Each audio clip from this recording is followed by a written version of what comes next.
Hello everyone, welcome to my YouTube channel the unbiased.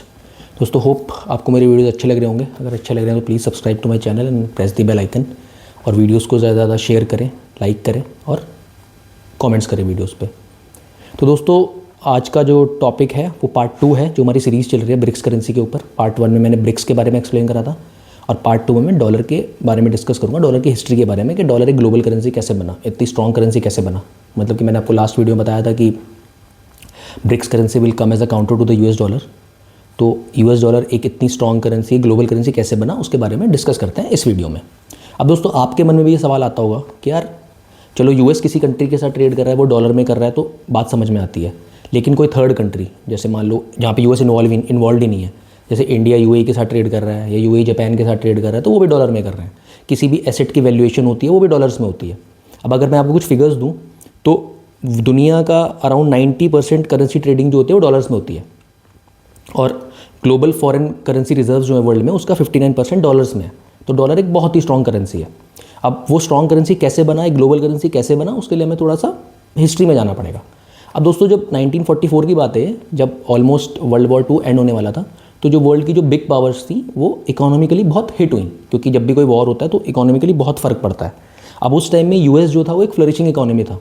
मतलब US total world के जो gold reserves है उसका 75% यूएस के पास था। तो दोस्तों 44 कंट्रीज़ की एक मीटिंग होती है यूएस में, एक जगह है ब्रेटन वुड्स, 1944 में, जब ऑलमोस्ट वर्ल्ड वॉर 2 एंड होने वाला था।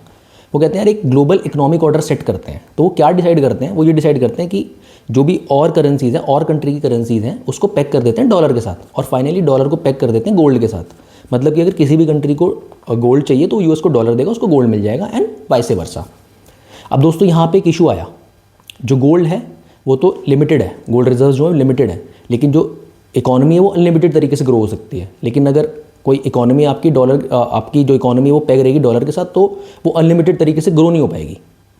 और फिर जब वियतनाम वॉर चल रहा था तो यूएस भी इकोनॉमिकली बहुत हिट हुआ, क्योंकि वॉर के टाइम में जैसे मैंने आपको बताया इकोनॉमिकली बहुत हिट होती हैं कंट्रीज़ जो भी वॉर में इन्वॉल्व होती हैं, और उनका जो ट्रेड डेफिसिट था वो ही बढ़ने लगा। मतलब उनके एक्सपोर्ट्स कम हो गए और इंपोर्ट्स उनके ज़्यादा हो गए, और उस टाइम यूएस ने डॉलर भी प्रिंट करने शुरू कर दिए ज़्यादा, टू फंड दी वॉर। अब जो और कंट्रीज़ हैं उनको ये लगा कि यार जितने डॉलर्स सर्कुलेशन में हैं उसकी गोल्ड की जो बैकिंग होनी चाहिए वो यूएस के पास है भी। थोड़ा सा एक डर का माहौल हुआ, तो कंट्रीज़ ने क्या करा कि अपने डॉलर्स को वो गोल्ड में कन्वर्ट करना शुरू कर दिया ज़्यादा से ज़्यादा। तो अब जो यूएस के गोल्ड रिजर्व्स थे वो भी गिरने शुरू हो गए। तो अब यहाँ पे इसको एड्रेस करने के लिए जो उस समय के यूएस के प्रेसिडेंट थे रिचर्ड निक्सन, तो 15 अगस्त 1971 को उन्होंने डिसीजन लिया। उन्होंने जो डॉलर की गोल्ड कन्वर्टिबिलिटी थी, जो डॉलर गोल्ड के साथ पैक्ड था, उसको हटा दिया। मतलब अगर टेक्निकली बोले तो डॉलर अब एक पेपर करेंसी था, उसको गोल्ड की कोई बैकिंग नहीं थी। अब यहाँ पे भी एक इशू क्रिएट हुआ, यार पहले जो कंट्रीज़ डॉलर डिमांड कर रही थी वो इसलिए कर रही थी क्योंकि उसको गोल्ड की बैकिंग थी। अब जब गोल्ड की बैकिंग ही नहीं रहेगी तो कंट्रीज़ डॉलर का क्या करेंगे। तो डॉलर की डिमांड बढ़ाने के लिए यूएस ने एक और मार्वलस स्टेप लिया, जिसको बोलते हैं पेट्रो डॉलर। 1973 में यूएस ने सऊदी अरेबिया के साथ एक अग्रीमेंट किया कि आप जितनी भी ऑयल की ट्रेडिंग करोगे वो डॉलर में करोगे, जो भी किसी को ऑयल बेचोगे वो डॉलर में बेचोगे। अब दोस्तों ये जैसे मैंने बोला एक मार्वलस स्टेप था डॉलर की डिमांड बढ़ाने के लिए, क्योंकि किसी भी कंट्री को, हर कंट्री को वर्ल्ड की ऑयल चाहिए, एनर्जी चाहिए, और अगर वो ऑयल ही डॉलर में मिलेगा तो कंट्रीज़ डिमांड करेंगी डॉलर की, और इस तरीके से डिमांड बढ़ जाएगी। और ये एक बहुत ही बड़ा स्टेप था, बहुत ही इंपॉर्टेंट स्टेप था टुवर्ड्स ग्लोबलाइजेशन ऑफ डॉलर, और डॉलर को स्ट्रॉन्ग करने के लिए। और बदले में यूएस ने बोल दिया सऊदी अरेबिया को कि अगर आपको सेफ्टी चाहिए वो हम आपको प्रोवाइड करेंगे, आपको मिलिट्री वेपन्स चाहिए वो हम आपको प्रोवाइड करेंगे, और आप जो एक्स्ट्रा डॉलर है वो आप यूएस की इकोनॉमी में और यूएस के बॉन्ड्स में इन्वेस्ट कर सकते हैं। अब दोस्तों अगर आप थोड़े से आर्टिकल्स पढ़ोगे किसी एक्सपर्ट लोगों के, तो वहाँ पे ये भी बोला गया है कि जिस भी ऑयल प्रोड्यूसिंग कंट्री ने आवाज़ उठाने की कोशिश करी, डॉलर से हटने की कोशिश करी, यूएस ने उसको इन्वेड कर दिया, जैसे इराक और लीबिया।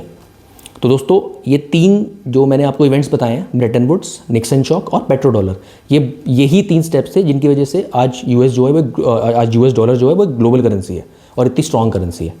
तो दोस्तों यहीं तक था ये वीडियो। मैं आपको एक्सप्लेन करना चाहता था डॉलर के बारे में कि डॉलर एक ग्लोबल करेंसी कैसे बना, स्ट्रॉन्ग करेंसी कैसे बना, और होप मैंने आपको सही तरीके से एक्सप्लेन किया होगा और आपको समझ भी आया होगा। तो दोस्तों ख़त्म करते हैं वीडियो। ख़त्म करने से पहले बस बात है कि चैनल को सब्सक्राइब करें, बेल आइकन प्रेस करें, और वीडियोस को ज़्यादा से ज़्यादा लाइक करें, शेयर करें, और वीडियोस पे कमेंट्स करें। और आपको अगर लगता है दोस्तों कि कोई ऐसा टॉपिक है जो आप चाहते हैं जिसमें वीडियो बनाऊँ, तो आप कमेंट्स में डाल सकते हैं। और दोस्तों फिर इसके बाद में पार्ट 3 लेके आऊँगा ब्रिक्स करेंसी के बारे में। तो दोस्तों thank you, thanks for watching, नमस्ते।